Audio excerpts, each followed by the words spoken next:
Napkin आणून ठेवलं.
नमस्कार।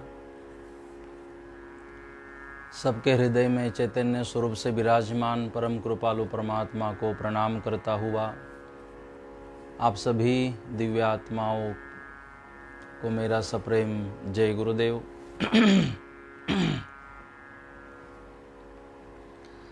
परम कृपालु परमात्मा की कृपा से, सद्गुरुदेव गुरुदेव संत महंतों की कृपा से और हमारे पूर्वज, हमारे सभी वार्ड वडीलों की कृपा से आप सभी साधक, सभी दिव्य आत्मा स्वस्थ होंगे, सुरक्षित होंगे, ऐसी मैं कामना करता हूँ और ऐसा मुझे विश्वास भी है।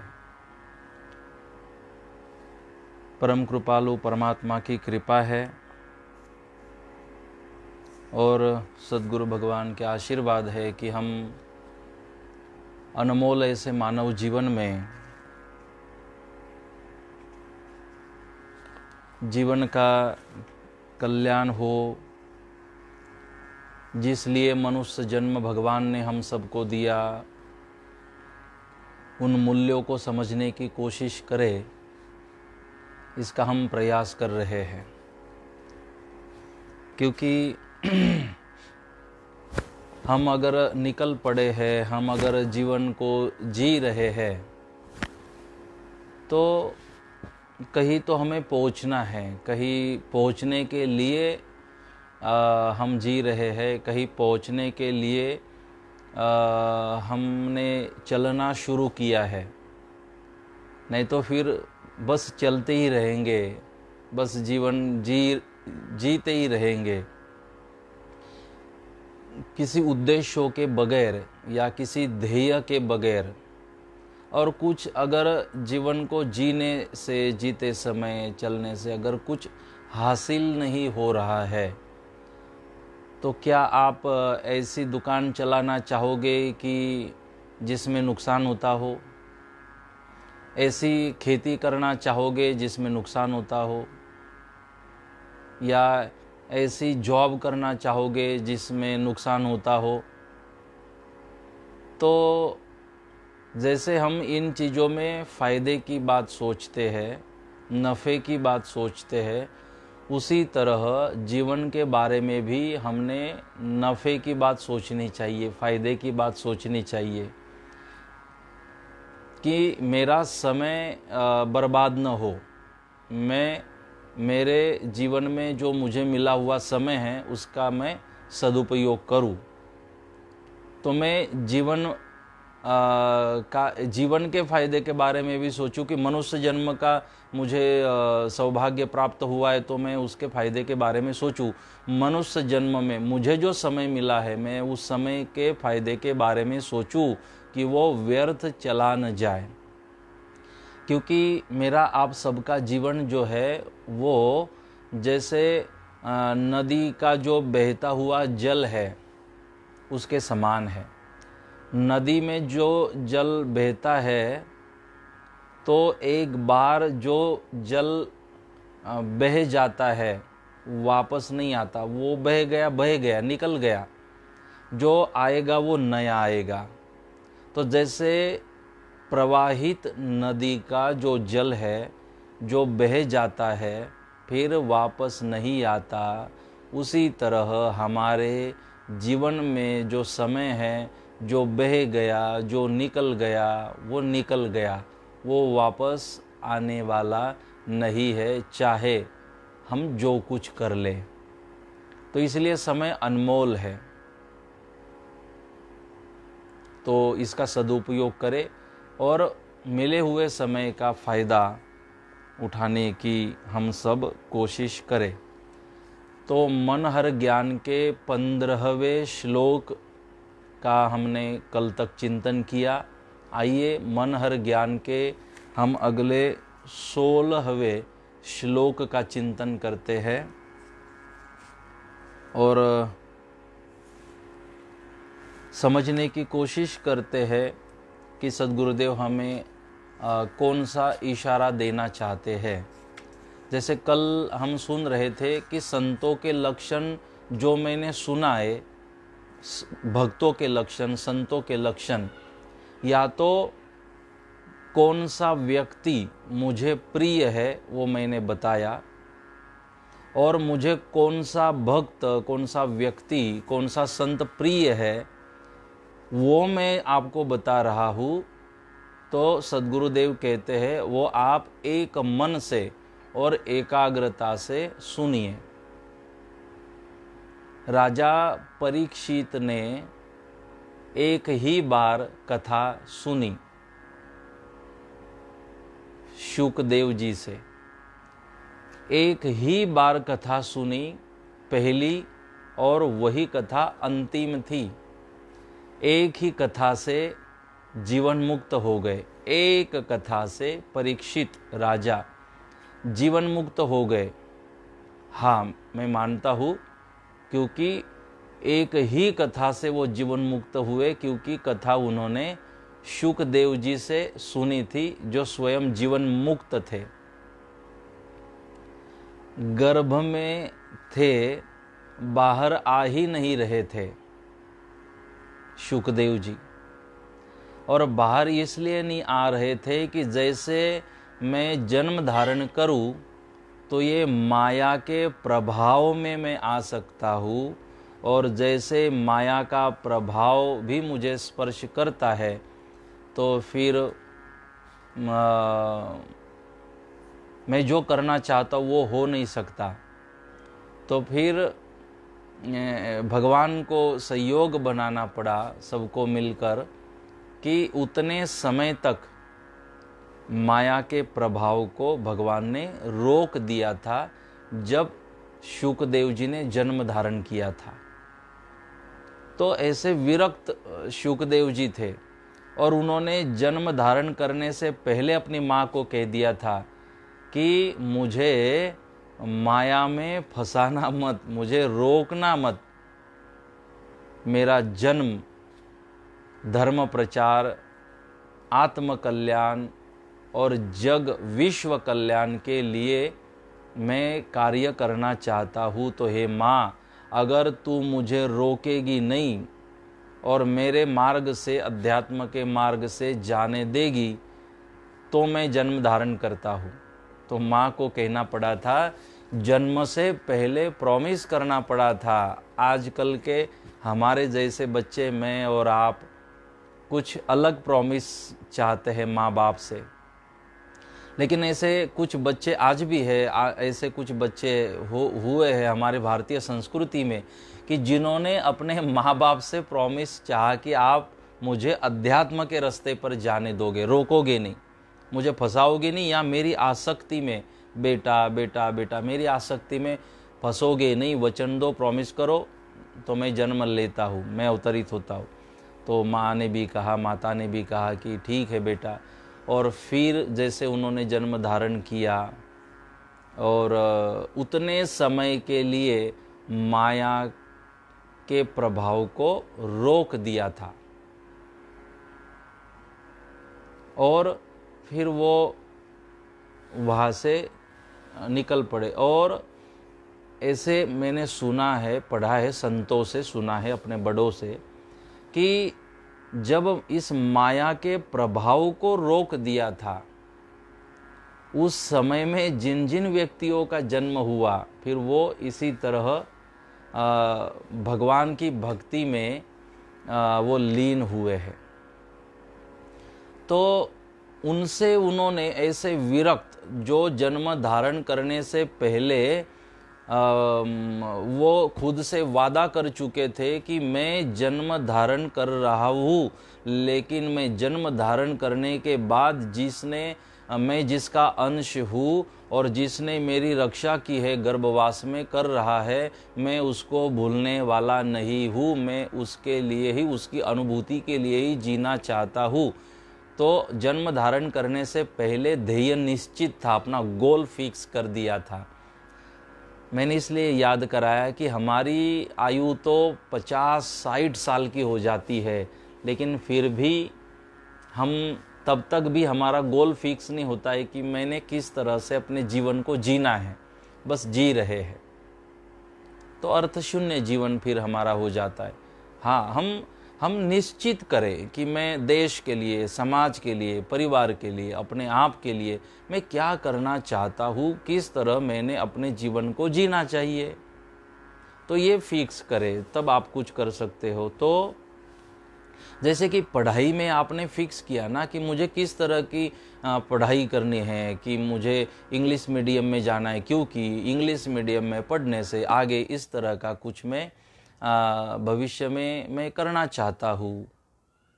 और फिर अगर मुझे आर्ट में जाना है, अगर मुझे उस तरह का, तो मैं आर्ट में, या तो मैं साइंस में, या तो मैं कॉमर्स में मैं मेरे एडमिशन कराता हूँ। आप फिक्स करते हो। आपको आगे इंजीनियरिंग करनी है तो उस तरह की आप क्लासेस करते हो। आपको मेडिकल में जाना है तो उस तरह की आप पढ़ाई करते हो, उस तरह की। आपको यूपीएससी, एमपीएससी, आपको इन कॉम्पिटिटिव इस एग्ज़ाम में आपको जाना है तो आप उस तरह की लाइन पकड़ते हो, क्लासेस करते हो। तो फिक्स किया ना आपने कि मुझे इस तरह आगे जाना है, तो गोल फिक्स करना होता है। मुझे खेल में आगे जाना है, क्रिकेट में, वॉलीबॉल में, फुटबॉल में, या तो जिसमें आपको आगे जाना हो, तो आप पहले से उस तरह का आप प्लानिंग बनाते हो, तो इसके बारे में सोच रहे हो। लेकिन मेरा कहना है कि इसी तरह हम अपने जीवन के बारे में भी तो फिक्स करें कि किस तरह का, कि मैं गृहस्थी हूँ, मैं संसारी हूँ, मेरी जिम्मेदारियाँ हैं। तो हाँ, इन जिम्मेदारियों को निभाते हुए भी मैं देश, समाज, धर्म और मेरे आत्म कल्याण के लिए मैं किस तरह से कर सकता हूँ, और उस तरह से प्रतिदिन मुझे करना चाहिए। तो ये हम इस तरह का भी हम प्लानिंग बनाएं। क्योंकि हम देखो, बैंक बैलेंस का प्लानिंग बनाते हैं, हम सोचते हैं कि जब तक मेरे शरीर में ताकत है मैं पैसे कमाऊँ, अपने परिवार को सुखी रखूँ, घर बना लूँ, और फिर जब मैं काम नहीं कर पाऊँगा, जॉब, रिटायरमेंट लाइफ होगी, तब उस समय तो फिर मुझे कोई पैसा, तो आप इन्वेस्ट करते हो, आप कुछ इन्वेस्ट, आप बैंक बैलेंस बना के रखते हो। ऐसी कुछ प्लानिंग तो करते हो ना, कि जो हमारा फिर जो आयु है, वृद्धावस्था जब हमारी है, जब शरीर थक जाएगा, तो उसके लिए तो आप प्लानिंग बनाते हो, आप उसकी योजना बनाते हो। अलग अलग प्रकार की घर की योजना बनाते हो, पैसों की योजना बनाते हो, अपने निजी जीवन के लिए योजना बनाते हो, अपने बच्चों के लिए आप योजना बनाते हो, बच्चे के लिए करके रखते हो। वैसे भी LIC तो बच्चों को ही काम आती है, हफ्ते तो हमें भरने पड़ते हैं। ऐसी कई स्कीमें हैं। तो ये योजनाएं बना रहे हो, लेकिन इन सारी योजनाओं में सबसे जरूरी है आत्मकल्याण, मेरा जीवन, कि मैं उसे जब तक जी रहा हूँ मैं स्वस्थ रहूँ, सुरक्षित रहूँ, और आनंद प्रसन्नता के साथ मैं अपने जीवन को जीऊँ। तो कैसे जिया जा सकता है उसका भी तो हम प्लान बनाएं। ये सारे हम जैसे LIC हुआ कि जैसे म्यूचुअल फंड हुआ, जैसे जो भी सारी योजनाएं हैं आप करना चाहिए, उसकी कोई मुझे मनाही नहीं है।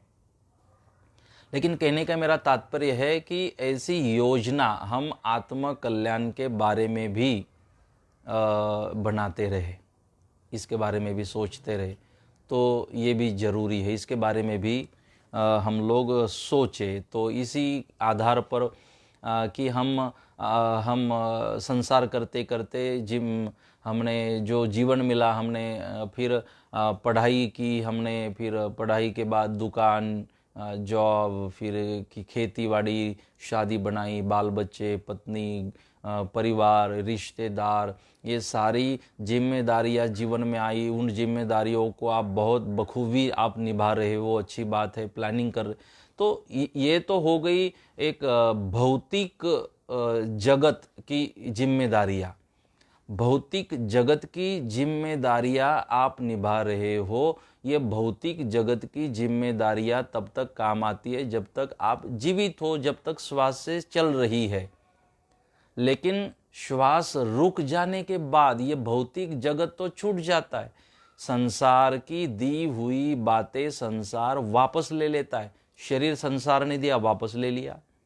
ये माता पिता पत्नी पुत्र ये सब संसार ने दिया, वापस ले लिए। जाना तो अकेला होता है। तो ये भौतिक जो बातें हैं, घर, पैसा, ये सारी बातें, घर, ये भौतिक बातें जब तक आप जीवित हो तब तक आपके काम आती है, और तब फिर ये आपसे छूट जाती है, आपको छोड़नी पड़ती है। लेकिन आध्यात्मिक जो बातें हैं, वह बातें, भौतिक और आध्यात्मिक में फर्क यही है। भौतिक बातें मृत्यु तक आपके साथ आती है, और आध्यात्मिक बात मृत्यु तक भी काम आती है और मृत्यु के बाद भी काम आती है। इसलिए भौतिक व्यवस्थाओं को आप बखूबी निभा रहे हो। आपके लाइफ के बारे में भी बहुत अच्छी सेटलमेंट आपने कर ली, बच्चों के बारे में भी, तीन पीढ़ियों को बढ़िया से आपने एक प्लेटफॉर्म बना दिया। बहुत अच्छी तरह से आपने पैसा भी कमाया, आपने बहुत दिमाग लगाया, मेहनत की, हार्ड वर्क किया, और बहुत अच्छी तरह आप को अब घर भी बना, बच्चे भी अच्छे पढ़ाई कर रहे हैं, वो सब सेटलमेंट बच्चों ठीक है। तो क्या हो गई हमारी जिम्मेदारी? क्या हो गया सब कुछ? नहीं। ये तो बातें हो गई भौतिक सुखों की, लेकिन भौतिक व्यवस्थाओं की। तो आध्यात्मिकता की भी व्यवस्था इसी तरह हमें करनी चाहिए, करनी पड़ेगी। मैंने देखा कि कई बार मैं सोचता हूँ कि हमारे पास पैसा कम हो तो चिंता, हमारा घर खुद का ना हो तो चिंता, शादी ना हो तो चिंता, शादी हो गई इसलिए भी चिंता, शादी हो गई फिर बच्चे ना होते हो तो भी चिंता, तो गाड़ी ना हो चिंता, टीवी ना हो चिंता, फ्रिज नहीं है घर में फिर चिंता, मेरे पास अच्छा मोबाइल नहीं है फिर भी चिंता। तो मोबाइल आ जाता है फिर भी चिंता, टीवी आ जाती है फिर भी चिंता, गाड़ी आ जाती है फिर भी चिंता, 4 व्हीलर आ जाती है फिर भी चिंता। तो ये इन बातों की हम चिंता करते रहते हैं। लेकिन क्या हम कभी इसकी चिंता करते हैं कि मैं जिन उद्देश्यों को लेकर मैंने मानव देह को धारण किया है, मानव योनि को धारण किया है, क्या मैं उसकी चिंता कर रहा हूँ? जो मृत्यु तक साथ देने वाला है, मृत्यु तक जो साथ देगा उसकी मैं चिंता में हूँ, लेकिन मृत्यु के बाद जो मेरे साथ आने वाला है, क्या मैं कभी उसकी चिंता करता हूँ? क्या उसके बारे में मैं कभी समय देता हूँ सोचने के लिए? तो ये भी तो जरूरी है, क्योंकि देखो यहाँ की सरकार को आपको हिसाब देना पड़ता है, यहाँ की सरकार को हिसाब देना पड़ता है ना आपको, ये पूरा हिसाब ऑडिट रखना पड़ता है, सरकार को हिसाब देना पड़ता है आपको। तो यहाँ की सरकार को अगर आपको हिसाब देना पड़ता है तो ऊपर वाली सरकार को भी आपको हिसाब देना पड़ता है। और यहाँ की सरकार की अगर सरकार को पता चला हिसाब में गड़बड़ी है तो जैसे आपको पनिशमेंट मिलती है, मैं भी एक संस्था चलाता हूँ, अगर संस्था के ऑडिट करने में भी अगर लेट हो जाती है संस्था तो उसकी भी पनिशमेंट संस्था को मिलती है, लेट फी पे करनी पड़ती है। हमारे ऑडिटर भी सुन रहे हैं, अनिल पाटिल वैजापुर औरंगाबाद से। तो अगर वो लेट हो गए कि किसी कारण से होते तो मेरी ओर से ही कुछ लेट होता है, वो तो समय से करते हैं काम, लेकिन मेरी ओर से अगर कुछ अपडेट्स ना मिलती हो तो कभी कभी लेट होता है, तो मुझे भी उसकी लेट ऑडिट करने की मुझे फ़ी अलग से पे करनी पड़ती है चैरिटी कमिश्नर को। तो यहाँ की सरकार भी तो आपको हिसाब मांगती है, अगर हिसाब ना करूँ मैं अपनी संस्था का तो ये तो सरकार जमा हो जाएगी। तो मुझे हिसाब रखना चाहिए, हिसाब देना चाहिए सरकार को, ये होना चाहिए। मेरी संस्था भी इनकम टैक्स पे करती है और करना चाहिए। तो मेरे कहने का भाव है कि यहाँ की सरकार को अगर हम हिसाब देते, हिसाब में कुछ गड़बड़ी हम करते हैं तो सरकार पनिशमेंट यहाँ की अगर करती हो, आज ये लालू जी अंदर है, कई नेता बड़े बड़े, ये चिदम्बरम भी अंदर गए थे, ऐसे कई सभी पक्षों के होते जो जिनको कारागृह में जाना पड़ता है, कारावास में, क्यों? फ्रॉड किया। तो सरकार, यहाँ की सरकार भी हिसाब मांगती है। चलो थोड़ी बहुत यहाँ की सरकार के हिसाब में गड़बड़ी हो जाती और हो भी जाता है, काम निकल जाता है, लेकिन वो तो सरकार ऐसी है, किसी को कौड़ी कम नहीं देता, किसी को दमड़ी ज़्यादा, इसीलिए तो इस दुनिया का जगत सेठ कहलाता, मेरे मालिक की दुकान में सब लोगों का खाता। उसके पास भी सब लोगों का खाता है, उसको भी हिसाब देना पड़ेगा और वहाँ कोई गड़बड़ी नहीं चलती। यहाँ की सरकार पनिशमेंट करती है तो वहाँ भी हमें पनिशमेंट मिलती है। पुनरपि जननम पुनरपि मरणम पुनरपि जननी जठरे शयनम प्राप्ते सन्निहिते मरणे नहीं नहीं रक्षति डक्रज करणे। तो फिर हमें भी पनिशमेंट मिलती है, पुनरपि जननम वाली, पुनरपि मरणम वाली हमें भी पनिशमेंट मिलते। तो यहाँ की सरकार को हिसाब देते हो तो ऊपर वाली सरकार को भी हिसाब आपको देना पड़ता है। तो ऊपर वाली सरकार को हिसाब देते समय वो अगर भगवान पूछेंगे जिसने हमें भेजा था दुनिया में कि भाई क्या किया, तो क्या ये कहेंगे खेती की, शादी बनाई, बाल बच्चों को जन्म दिया और फिर पैसे कमाए, बैंक बैलेंस अच्छा बनाया, घर बनाया, घर नहीं था, भाड़े के घर में थे, खेती बस 2 एकड़ थी, हमने 15 एकड़ कर दी, हम महीने का इतना पैसा कमाते थे, कभी एक दिन घर नहीं बैठा, प्रतिदिन हम खेती में जाते थे, काम करते थे, पैसा कमाया, क्या ये हम कहेंगे? हाँ, भगवान ये भी पूछने वाले हैं कि क्या मेहनत की और तेरे घर में जो पैसा आ रहा था मेहनत से ही आ रहा था ना? ये सारा हिसाब होता है। हम खेती करें, हम ये सब जिम्मेदारियां निभाए, लेकिन इतना ही कर्तव्य मानव जन्म का नहीं है, आध्यात्मिक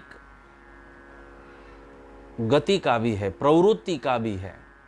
क्योंकि इसी जन्म में, मानव योनि में, हम राम कह सकते हैं, हम वाहेगुरु कह सकते हैं, हम कृष्ण कह सकते हैं, हम भगवान का नाम तो इसी जन्म में ले सकते हैं। तो वो भी हमारी जिम्मेदारी है। तो भौतिक चिंता आप करते हो, अच्छी बात है, करनी चाहिए, लेकिन भौतिक चिंता के साथ, भौतिक व्यवस्थाओं के साथ, भौतिक प्लानिंग के साथ आध्यात्मिक व्यवस्था, आध्यात्मिक प्लानिंग भी हमने करनी चाहिए। जैसे रिटायरमेंट लाइफ के बारे में सोच रहे हो ना, तो वैसे आप मृत्यु के बाद वाले भी समय के बारे में आपने सोचना चाहिए, उतनी ही जिम्मेदारी से जितना आप आपकी वृद्धावस्था के बारे में सोचते हो ना।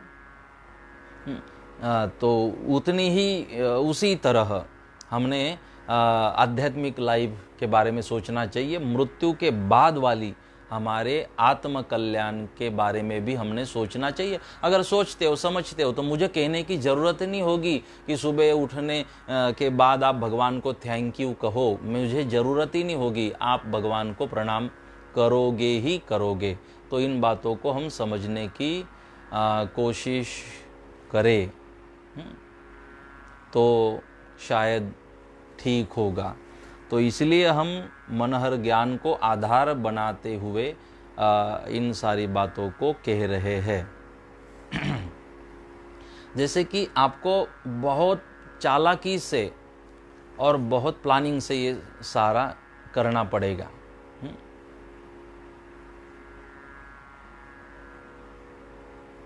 भगवान ने हमें जो मानव जन्म का जो एक सौभाग्य प्रदान किया है, भगवान की जिम्मेदारी भगवान ने निभाई कि हमें आत्म कल्याण का एक मौका दिया। अब इस मौके का फ़ायदा उठाना हमारी जिम्मेदारी है। इतनी समझदारी हमारे पास होनी चाहिए हमारे जीवन में। और देखिए, बस हम मेहनत करते रहेंगे, हम मजूरी करते रहेंगे। मेहनत मजूरी का मतलब है कि बस हम ऐसे ही जीने के लिए जीते रहेंगे। जीने का आनंद अनुभव करना भूल जाएंगे। प्रसन्नता से जीवन को अगर हम नहीं जी रहे हैं, तो ऐसे जीवन को मैं कह रहा हूँ कि बस फिर हम तो मजूरी और कर रहे हैं, मेहनत ही कर रहे हैं और जीना ही हम भूल गए हैं। इस बात को मैं इसलिए कह रहा हूँ, इस तरह से कह रहा हूँ, क्योंकि देखिए, आपको अगर प्लानिंग नहीं है, अगर आप समझदारी से जीवन को, कि हमारे गृहस्थाश्रम को भी और हमारे परमार्थ को भी, आध्यात्मिक जीवन को भी किस तरह से आपको जीना चाहिए, इसका ज्ञान आपके पास होना चाहिए। और वही उसी से आपको लाभ हो सकता है। तो इतना ज्ञान तो होना चाहिए। मेरी बात को और स्पष्ट करने के लिए मैं एक बात आपको बताऊं कि एक कंपनी थी, तो बड़ी मशीनरी उस कंपनी में थी और मशीनरी के द्वारा सारा कार्य किया जाता था। अब क्या हुआ ना कि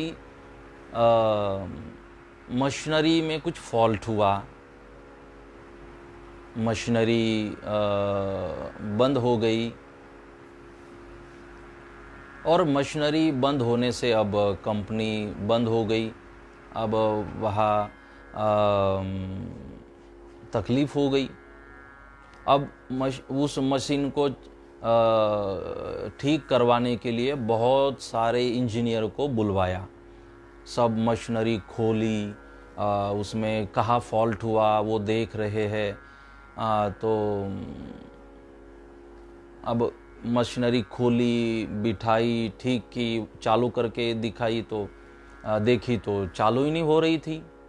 तो ऐसे बहुत कारागिरों को बुलाया, इंजीनियर को बुलाया जी, जो इसमें काम करते थे, लेकिन मशीन चालू नहीं हुई। मशीनरी फॉल्ट नहीं देख पाए कोई, लेकिन खोलते थे, फिर फिट करते थे, फेल हो जाते थे, नहीं हुआ। पैसा भी खर्च हो रहा है, समय भी खर्च हो रहा है, क्या करें। फिर उस मालिक ने एक इंजीनियर का नाम सुना और उसे बुलाया। पता तो था पहले से कि ये ज़्यादा पैसे लेता है, लेकिन अब क्या करे, अब तो मशीन तो चालू करना पड़ेगा, मशीनरी तो चालू करनी पड़ेगी। तो उस इंजीनियर को बुलाया, चलो बुलाते तो है, अब अपनी मजबूरी है। उस इंजीनियर को बुलाया, वो इंजीनियर आया, उस इंजीनियर ने पूरी मशीनरी को देखा, पूछा मालिक से, मजदूरों से पूछा कि कैसे हुआ, क्या हुआ, और पूरा उसने देखने के बाद 4 से 5 घंटे उसने मन लगाकर उस मशीनरी को देखा और उसे पता चला कि क्या प्रॉब्लम है। उसने कहा, क्या हथौड़ा है आपके पास? कंपनी का मालिक भी वहीं पर था। मालिक ने कहा, हथौड़ा क्यों? बोले ले आओ। हथौड़ा मालिक ले आया। इंजीनियर ने अपने हाथों में हथौड़ा पकड़ा और हथौड़ा ऐसे मारा एक जगह पे, हथौड़ा, मशीन शुरू हो गई। जैसे मशीन शुरू हो गई मालिक खुश हो गया। तो बोले, आपको थैंक यू, आपको हम धन्यवाद करते हैं इंजीनियर साहब कि हम तो थक गए थे,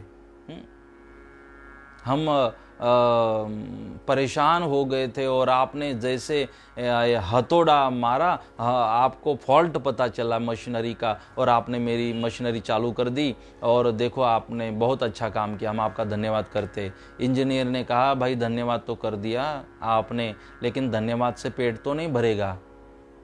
तो बोले, हाँ मैं समझ रहा हूँ। तो बोले, हमारी तनख्वाह दे दो, हमारी फ़ी आप दे दो। बोले, कितना देना पड़ेगा? बोले, 50,000 तो आपने देना चाहिए। बोले, 50,000?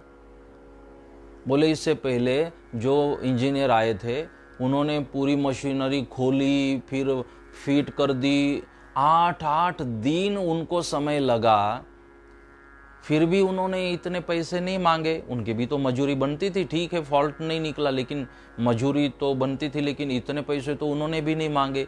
तो क्या खाली हथौड़ा मारने का 50,000 आप मांग रहे हो? नाराज हुआ मालिक। इंजीनियर ने कहा, भाई देखो, बात को समझने की कोशिश करो, हथौड़ा मारने के मैं आपसे पैसे नहीं ले रहा हूं 50,000, मैं पैसे 50,000 ले रहा हूं हथौड़ा मारने के नहीं, लेकिन हथौड़ा सही जगह मारने के मैं पैसे ले रहा हूं। क्योंकि हथौड़ा मारना अलग बात है, लेकिन हथौड़ा कहाँ मारना है उसके लिए भी तो समझदारी चाहिए, और मैं कहाँ मारना है इस समझदारी के 50,000 आपसे ले रहा हूं। मेहनत तो ठीक है, अलग बात है, मशीन खोलना बिठाना, लेकिन इसमें फॉल्ट कहाँ है ये समझदारी वाला काम है ना।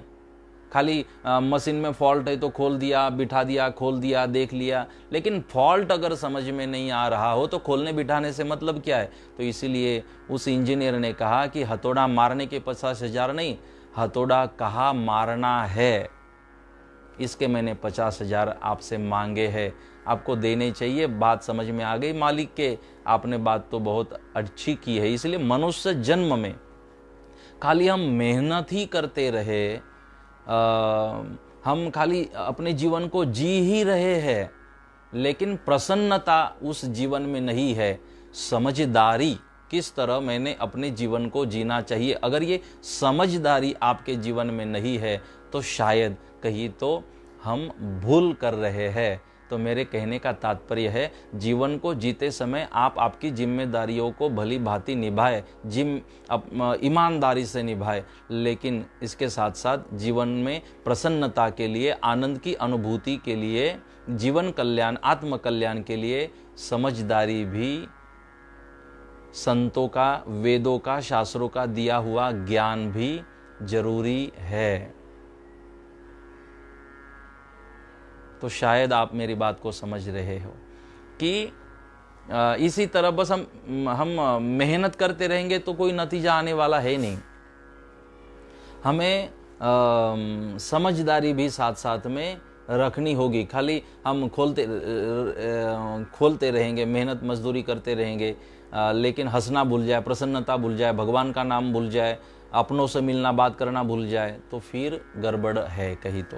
इसीलिए हमें ज्ञान जरूरी है और भगवान से मुलाकात जरूरी है, आत्मानुभूति जरूरी है।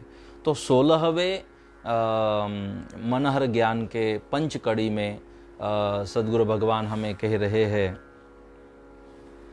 जेम तेम करीने आदरो वात ब्रह्म ज्ञाने पावो साक्षात। दया हृदया माही कुबुद्धि पर हरिये, हरिजन क्षमा सदा मन धरिये। सार वचन बोले सत्य संत, मुनिवर अंतरमा वहाला भगवंत।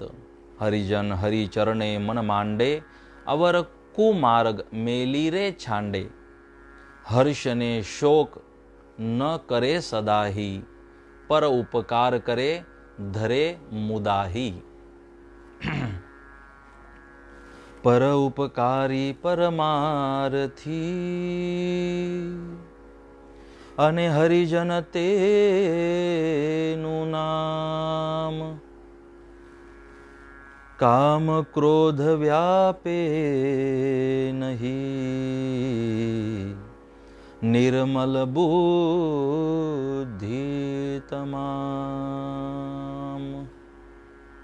मनहर ज्ञान के 16वें कड़ी में पहले भी सदगुरुदेव ने कहा कि मैंने सद्भक्तों के लक्षण आपको बताए, हरिजन के लक्षण बताए, और आगे भी मैं अभी आपको हरिजन सद्भक्तों के जो मुझे प्रिय है उनके मैं लक्षण बताता हूँ। तो वो अपने भक्तों के लक्षण अब आगे बता रहे हैं। तो इस 16वें पंचकड़ी के पहले पंक्ति में सदगुरुदेव कहते हैं, जेम तेम करीने आदरो वात ब्रह्म ज्ञाने पावो साक्षात। कि जो जेम तेम करीने आदरो वात, कि जो सद्भक्त होता है वो कुछ भी करके सभी प्रकार के प्रयास करते हुए वह ब्रह्म ज्ञान को प्राप्त करने की कोशिश करते रहता है, ब्रह्म रस को प्राशन करने की, प्राप्त करने की कोशिश करते रहता है। और दूसरा उसका भाव हम इस तरह का भी ले सकते हैं कि जो भक्त, जो सद्भक्त, जो शिष्य ब्रह्म ज्ञान श्रवण करता है और ब्रह्म ज्ञान को श्रवण करने के बाद सद्गुरुदेव से जिस ब्रह्म ज्ञान को, जिन नियमों को उसने प्राप्त किया है, वेद उपनिषद महापुराण शास्त्रों को ज्ञान को प्राप्त किया है, शास्त्रों के ज्ञान को प्राप्त किया है, उस ब्रह्म ज्ञान को प्राप्त तो कर लिया है, उसको याद तो कर लिया है, उसे अब उसने समझ भी लिया है। लेकिन हमने संतों से, गुरु सद्गुरु से, हमने वेद उपनिषद महापुराण शास्त्रों से जिस ज्ञान को याद किया, समझ लिया, और समझने के बाद जो शिष्य उसे जीवन में उतारता है वह मुझे प्रिय है। मतलब सद्गुरुदेव कह रहे हैं कि भगवान को ऐसा शिष्य प्रिय है जो बस गुरुदेव को मानता हो वो नहीं, जो गुरुदेव की मानता हो वो शिष्य, सद्गुरुदेव कह रहे हैं कि भगवान को प्रिय होता है। जैसे कि कुछ बातें मैं आपसे कह रहा हूँ, ये बातें आप सुन तो रहे हो, लेकिन अच्छा श्रोता वो हो सकता है इन बातों को सुनने के बाद इसमें से एक बात भी अपने जीवन में उतारने की कोशिश करता है, वो श्रोता होता है। तो इसलिए कि जैसे हमने शिक्षापत्री को याद कर लिया, शिक्षापत्री को हम अब बोल सकते हैं। अब किताब की भी हमें शिक्षापत्री को पढ़कर बोलने की ज़रूरत नहीं है। हम ऐसे आँख बंद करके बैठ गए और हमने शिक्षापत्री याद कर ली। कोई के नीनव कर शो निंदा, जय गौरगत माने कहो हे जंदा। याद कर लिया, आँख बंद करके बोल सकते हो। और आँख बंद करके ही नहीं, आप गहरी नींद में सो रहे हो और नींद में भी आप, अगर आपको किसी ने नींद से उठाया और पूछा कि बोलो, आप बोल सकते हो, इतना याद कर लिया। कोई केनी नव करशो निंदा, कि कभी किसी की निंदा मत करना, आपने याद तो कर लिया। याद हो गया आपको। लेकिन किसी की निंदा कर रहे हो तो याद होने से आंख बंद करके आप अभी बोल सकते हो, इसका फायदा क्या है? तो सद्गुरुदेव कह रहे हैं, अगर आपको ये बातें याद न रहती हो, चलो ठीक बात है, किताब में पढ़ो, किताब में देखो, पढ़ो, लेकिन इससे ज़्यादा जरूरी है कि आपने जो बात कही थी कि मैं किसी की निंदा नहीं करनी चाहिए, तो आपके जीवन में कभी किसी की निंदा मत करिए, ये ज़्यादा जरूरी है। नहीं तो हम याद कर लिया लेकिन किसी की निंदा कर रहे, तो याद करने से फायदा क्या? याद नहीं हो रहा, किताब में पढ़कर ही आप बोल सकते हो, लेकिन किसी की निंदा नहीं कर रहे, तो मैं मानता हूं कि वो ज़्यादा जरूरी है। मतलब कि हम शास्त्रों को पढ़ते हैं, जैसे कि आपने हनुमान चालीसा को पढ़ लिया, लेकिन हनुमान जी महाराज की तरह अगर हम भगवान श्री राम की सेवा नहीं करते, हनुमान जी महाराज की तरह, हम हनुमान जी को तो मानते, लेकिन हनुमान जी ने कैसी सेवा की? जब जरूरत थी तो भगवान को नागपाश से मुक्त किया, जरूरत थी तो समंदर को लांग कर लंका में प्रवेश किया, माँ भगवती सीता को ढूंढ निकाला, जब जरूरत थी तो लक्ष्मण मूर्छित हो गए थे तो द्रोणागिरी को हनुमान जी महाराज ले आए। क्या कितने कितने काम हनुमान जी ने किए हैं, लेकिन कभी भी अहंकार, अभिमान का, स्वार्थ का स्पर्श अपने मन को हनुमान जी ने होने नहीं दिया। तो मैं हनुमान जी में मानता तो हूँ, लेकिन मैं अगर हनुमान जी की तरह कार्य नहीं कर रहा हूँ, सेवा नहीं कर रहा हूँ, तो फिर हनुमान जी को मानने का मतलब क्या हुआ?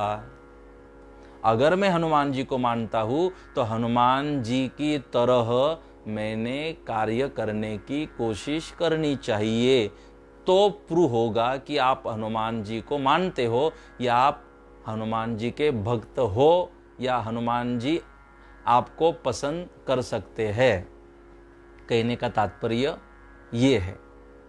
तो इसी तरह से सद्गुरुदेव कह रहे हैं, जेम तेम करीने आदरो वात, ब्रह्म ज्ञाने पाओ साक्षात। अगर ब्रह्म ज्ञान को प्राप्त करते हो और ब्रह्म ज्ञान में आपको जो ज्ञान मिला है, तो जेम तेम करीने, कुछ भी करके उस ब्रह्म ज्ञान को जीवन में धारण करिए, चाहे आपको आपकी आहुति देनी पड़े, आपका सर कटवाना पड़े, क्योंकि गुरु गोविंद सिंह ने कहा था, धड़ दीजिए धर्म न छोड़िए। अपने पूरे परिवार का बलिदान गुरु गोविंद सिंह दे देते हैं, अपने बच्चों का सर कटवा देते हैं, लेकिन धर्म नहीं छोड़ा गुरु गोविंद सिंह ने। क्यों? क्योंकि जेम तेम करीने, क्योंकि उनको पता चला था धर्म क्या होता है। धर्म के लिए, जैसे देश की सुरक्षा के लिए हमारे सैनिक बलिदान देते, कोई बलिदान दे रहा है तब देश सुरक्षित होता है, उसी तरह जब कोई धर्म के लिए बलिदान देता है तब धर्म सुरक्षित रहता है। हाँ, बलिदान से देश सुरक्षित होता है और बलिदान से ही धर्म सुरक्षित होता है। बलिदान देश भी मांगता है और बलिदान धर्म भी मांगता है, और इस धर्म ने भी बलिदान लिया है संतों का, और संतों ने भी बलिदान दिया है धर्म रक्षा के लिए। इसीलिए आज गर्व से हम हिंदू है ऐसा कह सकते हैं, गर्व से हम जाहिर में अब अपने भगवान का नाम ले सकते हैं। संतों के बलिदान, हमारे राष्ट्र पुरुषों का बलिदान है इसके पीछे। तो बलिदान कुछ भी करके आपको धर्म रक्षा करनी चाहिए, जो हो जाए। इसमें no excuse, no compromise, no adjustment. धर्म के बारे में, अपनी संस्कारों के बारे में, अपनी संस्कृति के बारे में। तो जेम तेम करीने आदरो वात, आदर करो वात, उन बातों का आदर करो, कुछ भी करके आदर करो। कौन सी बातें? जो वेदों ने बताई, जो शास्त्रों ने बताई, जो हमारे वडिलों ने बताई, जो हमारे संतों ने बताई, उन बातों को जेम तेम करीने आदरो, उसका सम्मान करो। अगर आप भगवान श्री राम की बातों का सम्मान नहीं करोगे और भगवान श्री राम की प्रतिमा का सम्मान करोगे तो कैसे बात बनेगी? कैसे बात बन सकती? आप फोटो की प्रतिमा की पूजा करोगे, रामनवमी आप मनाओगे, आप भगवान श्री राम को मानोगे, भगवान श्री राम की जय, और लात मारोगे बाप को, माँ को लात मारोगे, तो कैसे आप राम भक्त हो सकते हो? और राम, भगवान श्री राम की जयकार लगाने का फिर आपको अधिकार दिया किसने? कैसे आप भगवान श्री राम की जयकारा लगा सकते हो? कैसे भगवान श्री राम के मंदिर जाकर पैर छू सकते हो? अगर हम यहाँ भगवान श्री राम के पैर छूते हैं और घर में हम पैरों से अगर हमारे माँ बाप को अगर मारते हैं, माँ बाप का अपमान करते हैं, तो कैसे भगवान श्री राम हमें स्वीकार सकते हैं? मैं इन बातों को आपसे कह रहा हूँ, कड़वी बातें लेकिन जरूरी है और सही बातें हैं। तो इन बातों को हमें समझना होगा कि जैसे जेम तेम करीने आदरो वात, कुछ भी करके हमने इन बातों का आदर करना चाहिए। ब्रह्म ज्ञाने पाओ साक्षात, और फिर आप उस ब्रह्म ज्ञान को प्राप्त कर सकते हो, उस ब्रह्म को प्राप्त कर सकते हो, और भगवान की प्राप्ति के लिए, ब्रह्म की अनुभूति के लिए, आत्मानुभूति के लिए, आत्म साक्षात्कार के लिए, आत्म कल्याण के लिए, निज रूप के दर्शन के लिए, जन्म मृत्यु के चक्र से मुक्त हो जाने के लिए, मैं जिसका अंश हूँ, उस अजर अमर अविनाशी सतचित आनंद घन परमात्मा की अनुभूति के लिए मैंने कुछ भी करने की, सर काट देने की, अपने भौतिक सुखों का त्याग करने की, आसक्ति, निंदा, ईर्ष्या, चुगली, विषय विकारों को काट फेंकने की, त्यागने की तैयारी रखनी चाहिए। ऐसे ही कुछ किए बगैर हमें कुछ मिलने वाला नहीं है। जैसे गुजराती में कहते हैं, करिया वगर काई मळतू नथी। आपको किए बगैर कुछ भी मिलने वाला नहीं है। कुछ करोगे तो कुछ मिलेगा। हमारे संतों को भी मिला है, तो कुछ किए बगैर उनको नहीं मिला है। उन्होंने तो कितनी कठिनाइयों से भरा अपना जीवन उन्होंने जीने की कोशिश की है। तो इसीलिए पहली पंक्ति में कह रहे, कुछ भी करके आदर करो वेदों के नियमों का, उपनिषदों के नियमों का, हमारे शास्त्रों के नियमों का। हम जिस संप्रदाय को फॉलो करते हैं, उस संप्रदाय के जो ग्रंथ है, शास्त्र है, उन नियमों का हम पालन करें। यही नियम हमें भगवान से मिलाते हैं, यही नियम हमें भगवान की अनुभूति कराते हैं, और यही नियम आत्म कल्याण करते हैं। यही नियम हमारी मुस्कुराहट का कारण बनते हैं, यही नियम हमारी प्रसन्नता का कारण बनते हैं। तो जेम तेम करीने आदरो वात, कुछ भी करके संतों के वाणी का आदर करो। और फिर वो ब्रह्म ज्ञान का जो प्रकाश है, ब्रह्म की जो अनुभूति है, फिर अयमात्मा ब्रह्म, प्रज्ञानम आनंदम ब्रह्म, सर्वम खलविदम ब्रह्म, अहम ब्रह्मास्मि तत्वमसि, इसकी अनुभूति होना शुरू हो सकता है, शुरू होगा। कुछ भी करने की तैयारी। अगर ये बातें भी थोड़ी आपको कठिन हो रही हो समझने में, तो मध्य में मैंने स्मरण किया था, वापस आपको स्मरण करा दूं। गोपियों की भाषा में जब उद्धव समझाने गए थे गोपियों को कि क्यों अब याद कर कर के रो रही हो भगवान श्री कृष्ण को, क्यों इतना प्रेम में फंस गई हो, वो वहाँ खुश है, आप खुश रहो, क्यों रोती हो, अपने आप को तकलीफ दे रही हो, जीवो ठीक से। जब उद्धव समझाने गए थे, अरे वो तो आपके भीतर है, वो आपसे अलग नहीं है, और क्यों ऐसा मानती हो कि वो आपसे अलग है, और शोक करती हो, वियोग करती हो, विरह अग्नि में जल रही हो। समझाने गए उद्धव, तब गोपियों ने कहा था यही बात मैं आपको समझा रहा हूं। ये तो प्रेम की बात है उधो,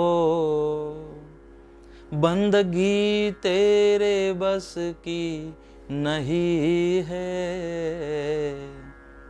यहाँ सर दे के होते हैं सौदे, यहाँ सर दे के होते हैं सौदे। आशिकी इतनी सस्ती नहीं है, ये तो प्रेम की बात है उधो, बंदगी तेरे बस की नहीं है। उन गोपियों ने कहा, ए उधो, ए भ्रमर। ये भ्रमर गीत में भी बढ़िया चर्चा आती है। भ्रमर गीत में ये गोपियाँ इस उद्धव को भ्रमर कहती है। रास पंचोदय भगवान के चरित्र भगवत श्रीमद् भगवत गीता में दशम स्कंद है। मेरी प्रार्थना है दशम स्कंद को जब समय हो तो जरूर पढ़े। दशम स्कंद श्रीमद् भागवत जी का हृदय है, और दशम स्कंद जो है इसमें रास पंचोध्याय आते हैं। इस रास पंचोध्याय में गोपी गीत, युगल गीत, उसमें एक है भ्रमर गीत। तो इस उद्धव को भ्रमर कहती है, ए भ्रमर, जहाँ से आए हो वहाँ वापस चले जाओ।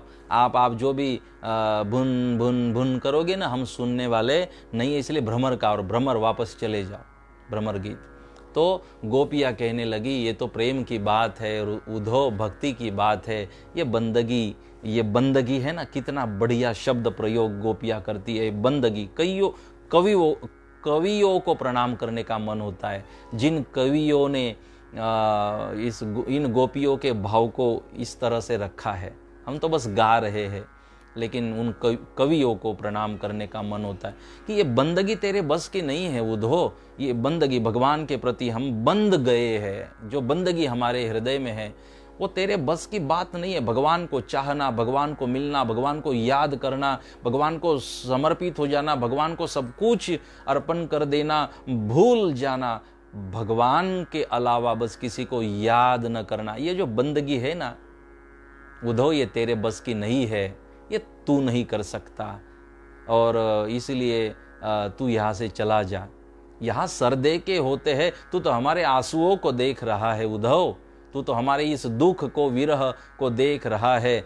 अरे हाँ, जो प्रेम करते हैं ना भगवान से, जो इस भक्ति के पंथ पर चलते हैं, उनको तो अपना सर भी काट देना होता है, और जो अपना सर काट देने की तैयारी रखते हैं, यह सौदा भी जो भगवान की भक्ति का सौदा है, जो भगवान को चाहने का सौदा है उद्धव, वो अपना सर काटने से होता है सौदा। और जो सौदा कर देते हैं कि मैं सर काट देने के लिए तैयार हूँ, वो आशिकी कर सकते हैं। आशिकी इतनी सस्ती नहीं है उद्धव, हमारा भी सर काट देने की हमारी तैयारी है। इसीलिए आशिकी इस तरह की होती है, आशिकी सस्ती नहीं है। जब हम चल पड़े हैं कृष्ण के इस पथ पर, कृष्ण प्रेम के इस पथ पर उद्धव, तो हम सर काट देने की, मस्तक काट देने की तैयारी कर चुके हैं, और फिर निकल पड़े हैं। हाँ, इस भक्ति के पंथ पर वही चल सकते हैं, उन्होंने ही चलना चाहिए जो इन तैयारियों से चलते हैं। देश की सुरक्षा करने के लिए हमारे सैनिकों के हाथों में भी तो आयुध जरूरी है, वो भी तैयारियों के साथ जाते हैं। वो भी सर कट जाए और हमारा बलिदान हो जाए, इस तैयारियों के साथ तो वो सैनिक जाते हैं ना, देश की सुरक्षा करते हैं। इसी तरह वो देश के लिए इन तैयारियों के साथ जाते हैं, इन तैयारियों के साथ देश की सेवा करते हैं। तो हम भी तब तक भगवान की सेवा नहीं कर सकते जैसी ये तैयारियां हमारी होती है। तो इन तैयारियों के साथ ही हम भगवान की भक्ति करें, भक्ति के पंथ पर चलने की हम कोशिश करें। तो यही इस पंचकड़ी के पहले पंक्ति का भाव है। जेम तेम करीने, कुछ भी करके आप अपने जीवन में नियमों को धारण करने की कोशिश करें। और इसीलिए हमने शिक्षापत्री गायन सप्ताह का आयोजन किया है। आओ मिलकर शिक्षापत्री गायन करें, चिंता नहीं चिंतन करें। तो एक प्रोग्राम जो आयोजन किया गया है कि सामूहिक शिक्षापत्री गायन सप्ताह। तो सप्ताह के 7 दिन माने जाते हैं और 8वां दिन फलश्रुति का होता है, आशीर्वाद का। इसलिए 8 दिन है लेकिन सप्ताह माना जाता है। तो इस तरह से मैंने आज वीडियो भी भेजा है, मैंने आज बैनर भी भेजा है और बस अब बाकी है PDF file English, Marathi, Hindi, Gujarati. तो PDF फाइल मैं आज रात्रि में या तो कल सुबह आपको भेजता हूँ, सबको मिलेगी। मैंने आज इसलिए ज़्यादा जल्दबाजी नहीं की कि आज आराम से आप बैनर को पढ़े, जो मैंने भेजी थी बातें उसको पढ़े, मेरे वीडियो को सुने। क्योंकि कई बार मैंने देखा जैसे मैंने वीडियो भेजा तो ऐसे हाथ आ जाते हैं, ऐसा फिर आ जाता है। तो मैं सोचता हूँ कि वीडियो तो मैंने अभी भेजा, मैसेज तो मैंने अभी भेजा, और उसे पढ़े तो सही, पहले उसे पहले सुनो, पढ़ो, पसंद आता है तो फिर आप मुझे थम्स दिखाओ, नहीं पसंद आता है तो ऐसा भी दिखा सकते हो कि नहीं पसंद आया। तो पढ़ो और उसके बाद में आप फिर रिएक्शन आपकी दो, आपका रिप्लाई दो उसके बाद। तो मैं अपेक्षा व्यक्त करता हूँ कि आपने पढ़ा होगा वीडियो भी, और उस वीडियो को शेयर भी करें। जो मैंने फेसबुक में भी अपलोड किया है उसे भी आप शेयर करें, उस वीडियो को, उस बैनर को भी आप शेयर करें, एक दूसरे को भेजें। बुरी बातें तो कई शेयर होती रहती है, ये जो अच्छी बातें हैं तो इनको भी आप शेयर करते रहे। और आपने ध्यान दिया होगा, मैंने जो पोस्टर बनाया, मैंने जो बैनर बनवाया, जो डिज़ाइन शिक्षा पत्रिका आपके पास आया, उसके ऊपर मैंने मेरा अपना नाम उसमें नहीं लिखा गया था ज़बरदस्ती। योगेश भामरे जी कह रहे थे, जिन्होंने वो डिज़ाइन बनवाया जलगांव से, कि आपका नाम नीचे होना चाहिए। हमारे कार्यकर्ता भी कह रहे थे आपका नाम हो तो ऑफिशियल होगा, पता चलेगा। मैंने कहा नहीं, मैं चाहता हूँ कि मेरा नाम उसमें नहीं होना चाहिए, क्योंकि मैं जब कहता हूँ शेयर करो, सबको बताओ, सबको भेजो, तो ये नहीं होना चाहिए कि मैं कुछ अपनी इसमें प्रसिद्धि करना चाहता हूँ पब्लिसिटी के लिए, या पब्लिसिटी स्टंट है, ऐसा ना होना चाहिए। इसलिए मैं प्रचार करना चाहता हूँ सतपंथ का और इस विचारधारा का, हिंदू विचारधारा का, वेद, उपनिषद और हमारे शास्त्र, हमारे संतों के विचार, उसका मैं प्रचार करना चाहता हूँ, न कि मेरा अपना। तो इसलिए मैंने उसमें नाम भी नहीं रखा। तो आप उस बैनर को भी शेयर करते रहे, आप उन वीडियो को भी शेयर करते रहे जिसमें मैंने जानकारी दी है। तो इन वीडियो को भी, जो प्रवचन वाले हैं, इसको भी शेयर करते रहे। यूट्यूब चैनल जो जनार्दन महाराज, उसको भी आप सब्सक्राइब करते रहे, ताकि जैसे मैंने वीडियो अपलोड किया तो आपको उसकी जानकारी मिलती है। और इस तरह से आप सब हमारी जो संस्कृति है, परंपरा है, उसके प्रचार प्रसार में आप इस तरह का आप सहयोग दे सकते हैं।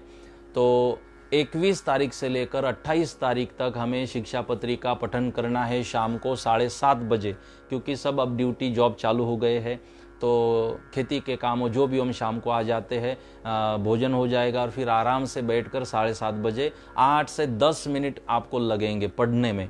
और कैसे पढ़ना है उसका मैंने वीडियो भी आज आपको भेजा, यूट्यूब वाला शिक्षा पत्रिका, और मैंने गाकर वीडियो में बताया भी है। बहुत आसान करके आपको दे रहा हूँ, मेहनत हुई है मेरी। आज पूरा दिन मैं फ़ोन से लगा था। अब शायद मैंने राज का नाम पढ़ा, उसका मैसेज आ रहा था खारगर से, उसको मैंने एक सेवा दी थी कि वो इसे अलग अलग उसकी PDF फाइल बनवा के आराम से बड़े फॉन्ट में उसको दे, बड़े टाइप में। तो शायद उसने भेजा होगा, मैंने रात्रि में कहा था भेज देना, तो उसने शायद भेजा होगा। तो मैं आपको उसी के पीछे में लगा था कि बहुत आसान करते हुए मैं आपको सब दूँ। क्योंकि मुझे 2 मिनट का भी वीडियो बनाना है तो पूरी तैयारी के साथ बैठना पड़ता है और अच्छी तरह से मेरी कोशिश होती है मैं जो आपको दूँ क्वालिटी का दूँ, अच्छा दूँ, बहुत आसान करके दूँ। अब आपकी भी ड्यूटी बनती, इतनी जिम्मेदारी से आप मेरी बातों को सुने। आप तो कर ही रहे हो, औरों को सबको जोड़ना है। और जो 6000 तक हमारे साधक है जो नामस्मरण कर रहे हैं ऑफिशियली मेरे पास जिनके नाम हैं, तो वो तो करने ही वाले हैं। औरों को भी इसकी आप सब लोग जानकारी दे और जोड़े इन सबको, बाकी लोगों को भी। तो मेरा आपको निवेदन है, हम शिक्षा पत्रिका, और देखो शिक्षा पत्रिका मैं देखूंगा कि कैसे आप मुझे आपका उत्साह दिखता है इसमें। फिर बाद में हम हनुमान चालीसा का एक बार करेंगे, फिर हम निष्कलंकी चालीसा का भी करेंगे, कैसे करना है, कैसे गायन करना है, सब मैं बहुत आसान करते हुए आपको बताऊंगा। तो इस तरह से हम आनंद करते रहेंगे, आत्मकल्याण करते रहेंगे और प्रसन्नता से अपने जीवन को आत्मबल प्राप्त करते हुए, मनोबल प्राप्त करते हुए, हंसते मुस्कुराते जीते और जिलाते सबको जीवन जीते रहेंगे। मैं आपके साथ हूँ। मैं मतलब धर्म, मैं मतलब एक पॉजिटिव एनर्जी आपके साथ है और जहाँ जहाँ मेरी ज़रूरत पड़े मैं आपके साथ खड़ा रहूँगा और निवेदन करता रहूँगा, आपको मार्गदर्शन करता रहूँगा, जो भी मेरे से बने, जो गुरुदेव ने मुझे ड्यूटी दी है, जिम्मेदारी दी है, मैं निभाता रहूँगा। तो आपको मेरा निवेदन है, आप भी करें, औरों को भी करने के लिए आप ये जानकारी आपकी ओर से भेजें।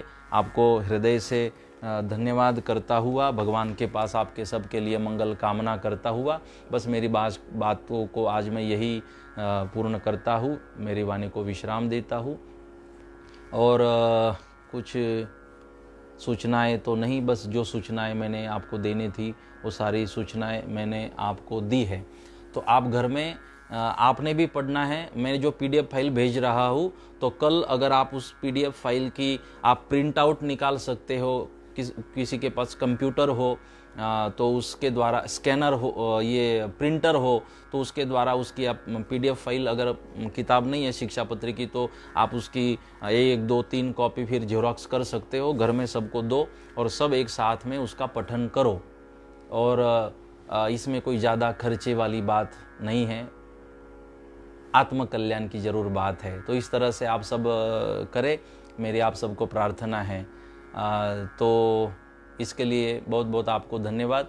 और नामस्मरण जो सभी साधक कर रहे हैं, तो नामस्मरण कर रहे हमारे सभी साधकों का भी मैं बहुत धन्यवाद करता हूँ। आज भी एक ग्रुप, एक गोविंदा नाम से भी एक ग्रुप आया जिसमें कई जगह से, अलग अलग दूर दूर से सारे भाविक उसमें हैं। उसमें हमारा योगेश भामरे जी उसमें ग्रुप एडमिन है, गोविंदा नाम से ग्रुप बनाया हुआ है।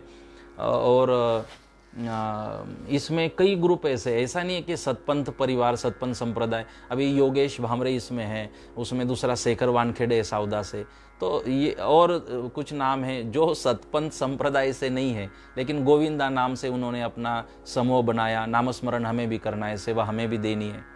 तो ये परिणाम होता है, क्योंकि मेरा तो एक भाव रहा है हमेशा कि सबके लिए खुला है मंदिर ये हमारा, आओ कोई भी पंथी, आओ कोई भी धर्मी, भेद भावों को मिटाता मंदिर ये हमारा, सबके लिए खुला है मंदिर ये हमारा। ऐसे मंदिर मैं बनाना चाहता हूँ, ऐसा मंदिर रखना चाहता हूँ कि आओ कोई भी पंथी, आओ कोई भी धर्मी, भेद भावों को मिटाता मंदिर ये हमारा। क्योंकि मैं जिनका शिष्य हूँ, जिन्होंने शिष्य मुझे स्वीकारा, ऐसे गुरुदेव जगन्नाथ महाराज की यही विचारधारा रही, यही उनका आदेश रहा, यही उनका स्वभाव रहा, यही उनके वाणी से बात निकलती थी और यही उनके वर्तन में भी था। मेरे गुरुदेव ने सतपंथ के दिन में कथा करते और रात्रि में वारकरी संप्रदाय के महंतों को, संतों को बुलाकर रात्रि में उनका कीर्तन करवाते। तो संप्रदायों को बहुत ही बखूबी ढंग से मेरे गुरुदेव ने जोड़ने की एक कोशिश गुरुदेव ने की थी। बहुत सफल रही थी यहाँ महाराष्ट्र में भी, और उसी को मैंने आगे बढ़ाने की कोशिश की है। कुछ और नया मैंने नहीं किया, गुरुदेव ने जो प्लेटफॉर्म दिया था बस उसी के ऊपर मैं काम कर रहा हूँ, जो गुरुदेव की विचारधारा थी। इसीलिए मुझे उसमें सक्सेस भी मिलता है, क्योंकि गुरुदेव की कृपा जुड़ी हुई है। तो बहुत आप सबका हृदय से मैं धन्यवाद करता हुआ भगवान के पास आप सबके कल्याण की प्रार्थना करता हूँ। और आपने जो समय दिया, समय दे रहे हो, उसके लिए भी मैं आपको बहुत धन्यवाद करता हूँ। बहुत बहुत आप सबको आशीर्वाद। और आज 49वां हमारा एपिसोड चल रहा है। कल 50 पूरा होगा, तो 50 पूरा करने की खुशी में 51 चालू होगा, और इसलिए फिर सप्ताह हम मना रहे शिक्षापत्री का। ये मैं 2-3 बार कहना भूल गया था कि 50 एपिसोड प्रवचन के पूर्ण होने की खुशी में हम और 8 मिनट का प्रोग्राम शिक्षापत्री गायन का बना रहे हैं। आप सबको हृदय से धन्यवाद, बहुत बहुत आशीर्वाद। आपके कल्याण की भगवान को प्रार्थना करता हूँ। कल मिलेंगे 8 बजे राइट टाइम। आप सबको बहुत धन्यवाद और बहुत बहुत आशीर्वाद। आज आप सबके लिए शुभ रात्रि।